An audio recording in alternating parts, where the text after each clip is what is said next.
ఇంత సీరియస్ ఇష్యూను ఈ విధంగా నేను ఇప్పుడు కూడా చెప్తా ఉన్నా, ఇంత సీరియస్ ఇష్యూను ఈ విధంగా పక్కదారి పోతే రాష్ట్ర ప్రజలకు సంబంధించిన ప్రయోజనాలు పక్కన పడతాయి. దయచేసి గౌరవ శాసనసభాపతిని కోరుతాను, let's go to the subject sir. Otherwise we will sir, ఎవరికైతే ఇంట్రెస్ట్ లేదో మా రెజల్యూషన్ మూవ్ చేస్తారు, రెజల్యూషన్ పూర్తి స్థాయిలో మూవ్ చేస్తారు, అదే రెజల్యూషన్ హౌస్ అనుకుంటాము. కానీ డెమోక్రటిక్ స్పిరిట్లో మీ అభిప్రాయాలను తెలుసుకొని ముందుకు పోవాలని ఆలోచన చేస్తా ఉన్నాం అధ్యక్ష.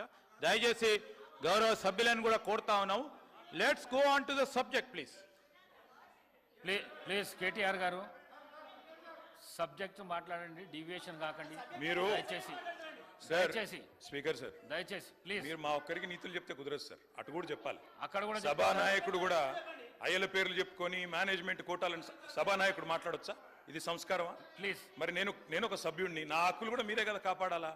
వారు మాట్లాడినప్పుడు తప్పకుండా సమాధానం చెప్పాలా? అధ్యక్ష, నేను ఒకటే చెప్తా ఉన్నాను అధ్యక్ష, తమరిని కోరేది ఈరోజు మేము స్పష్టంగా చెప్తున్నాం, గవర్నమెంట్ ఏదైతే చర్చ ప్రారంభించిందో ఆ చర్చను మేము స్వాగతిస్తున్నాము, 100% సమర్థిస్తున్నామనే మాట నేను చెప్తా ఉన్నా. అయితే ఒకటేమంటే భవిష్యత్తులోనైనా శ్రీధర్ బాబు గారు, ఈరోజు మీరు బిజినెస్లో రెజల్యూషన్ అని ఇచ్చారు, భవిష్యత్తులో పెట్టండి. సబ్జెక్ట్ మీద చర్చ ఉంటే ఆ చర్చకు స్టేట్మెంట్ ఇవ్వండి, so that members can come prepared. ఇక అది వదిలేస్తే, ఆ మీమాంస వదిలేస్తే అధ్యక్ష, ఇప్పుడే నేను చెప్పాను అధ్యక్ష, మేము సీరియస్ విషయం కాబట్టి రెజల్యూషన్ సరిగ్గా పెట్టమని చెప్తున్నాను వెంకరెడ్డి గారు.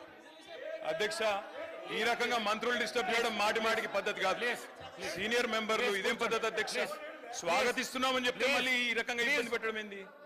ఇంత ఓపిక లేదేమో అధ్యక్ష. వెంకటరెడ్డి గారు ప్లీజ్ కూర్చోండి. అధ్యక్ష ప్లీజ్, నేను ఇస్తాను, కూర్చోండి అధ్యక్ష.